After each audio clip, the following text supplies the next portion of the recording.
कहानी बड़े घर की बेटी का भाग तीसरा। श्रीकंठ इसलिए कि मुझे भी अपनी मान प्रतिष्ठा का कुछ विचार है। आपके घर में अब अन्याय और हठ का प्रकोप हो रहा है। जिनकी बड़ों का आदर सम्मान करना चाहिए वे उनके सिर चढ़ते हैं। मैं दूसरे का नौकर ठहरा, घर पर रहता नहीं। यहां मेरे पीछे स्त्रियों पर खड़ा हूं और जूतों की बौछारें होती हैं। कड़ी बात तक चिंता नहीं, कोई एक ही दो कह ले वहां तक तो मैं सह सकता हूं, किंतु यह कदापि नहीं हो सकता कि मेरे ऊपर लात घुसे पड़े और मैं दम न मारूं। बेनी माधो सिंह कुछ जवाब न दे सके। श्रीकंठ सदैव उनका आदर करते थे। उनके ऐसे तेवर देखकर एक बूढ़ा ठाकुर अवाक रह गया। केवल इतना ही बोला, बेटा तुम बुद्धिमान होकर ऐसी बातें करते हो। स्त्रियां इस तरह का घर नाश कर देती हैं, उनको बहुत से चढ़ाना अच्छा नहीं। श्रीकंठ, इतना मैं जानता हूं, आपके आशीर्वाद से ऐसा मूर्ख नहीं हूं। आप स्वयं जानते हैं कि मेरे ही समझाने बुझाने से इस गांव में कई घर संभल गए हैं। पर जिस तरह स्त्री का मान प्रतिष्ठा का ईश्वर के दरबार में उत्तरदाता हूं, उसके प्रति ऐसा घोर अन्याय और पशुवत व्यवहार मुझे असहाय है। आप सच मानिए, मेरे लिए यही कुछ कम नहीं कि लाल बिहारी को कुछ दंड नहीं देता। अब बेनी माधो सिंह भी गरमाए, ऐसी बातें और न सुन सके।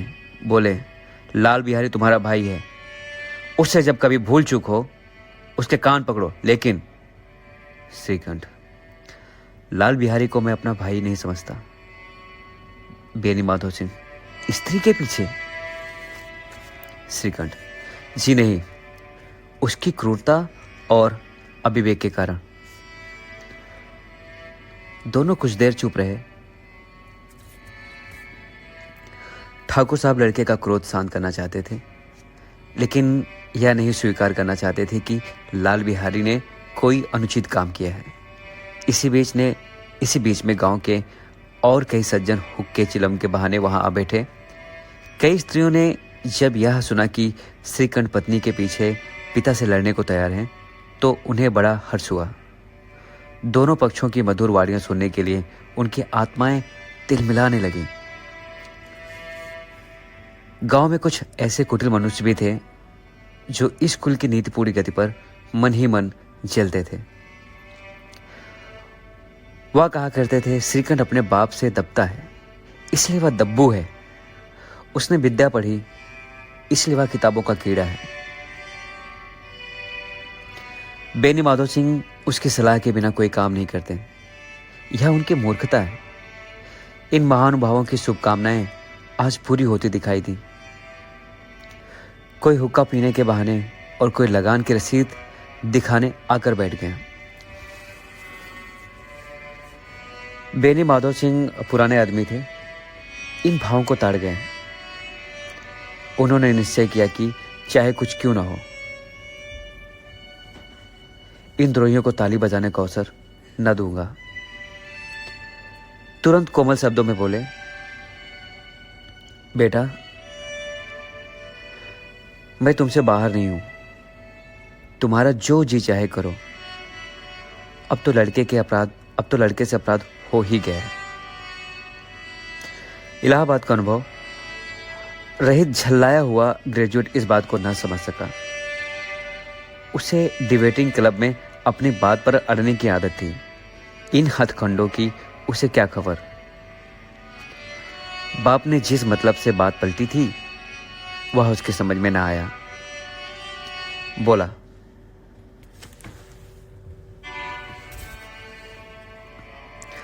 लाल बिहारी के साथ अब इस घर में नहीं रह सकता। बेनी माधव, बेटा बुद्धिमान लोग मूर्खों की बात पर ध्यान नहीं देते। वह बेसमझ लड़का है, उससे जो कुछ भूल हुई उसे तुम बड़े होकर क्षमा करो। श्रीकांत, उसकी इस दुष्टता को मैं कदापि नहीं सह सकता। या तो वही घर में रहेगा या मैं ही। आपको यदि वह अधिक प्यारा है तो मुझे विदा कीजिए। मैं अपना भार आप अपने आप ही संभाल लूँगा। यदि मुझे रखना चाहते हैं तो उससे कहिए जहाँ चाहे चला जाए, बस यह मेरा अंतिम निश्चय है। लाल बिहारी सिंह दरवाजे की चौखट पर चुपचाप खड़ा बड़े भाई की बातें सुन रहा था। वह उनका बहुत आदर करता था। उसे कभी इतना साहस ना हुआ कि श्रीकंठ के सामने चारपाई पर भी बैठ जाए। हुक्का पी ले या पान खा ले, बाप का भी वह इतना मान न करता था जितना कि श्रीकंठ का। श्रीकंठ का भी उस पर हार्दिक स्नेह था। अपने होश में उन्होंने कभी उसे घुड़का तक न था। जब वो इलाहाबाद से आते तो उसके लिए कोई न कोई वस्तु अवश्य लाते। मुकद्दर की जोड़ी उन्होंने ही बनवा दी थी। पिछले साल जब उसने अपने ही ढेड़ो जवान को नागपंचमी के दिन दंगल में पछाड़ दिया तो उन्होंने पुलकित होकर अखाड़े में ही जाकर उसे गले से लगा लिया था। 5 रुपए के पैसे लुटाए थे। ऐसे भाई के मुंह में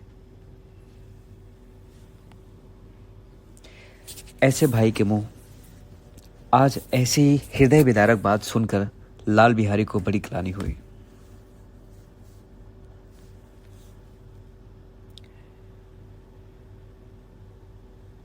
वह फूट फूट कर रोने लगा।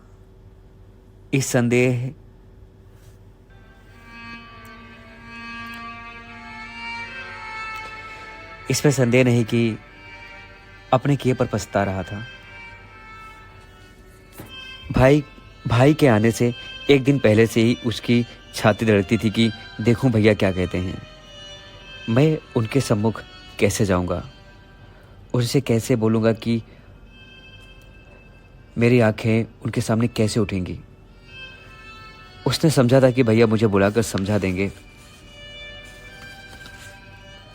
इस आशा के विपरीत आज उसने उन्हें निर्दयता की मूर्ति बनते हुए पाया। वह मूर्ख था, परंतु उसका मन कहता था कि भैया मेरे साथ अन्याय कर रहे हैं। यदि श्रीकंठ उसे अकेले में बुलाकर 2-4 बातें कह देते, इतना ही नहीं 2-4 तमाचे भी लगा देते तो कदाचित उसे इतना दुख ना होता। पर भाई का यह कहना कि अब मैं इसकी सूरत नहीं देखना चाहता, लाल बिहारी से सहा न गया। वह रोता हुआ घर आया। कोठरी में जाकर कपड़े पहने, आंखें पोंछी, जिससे यह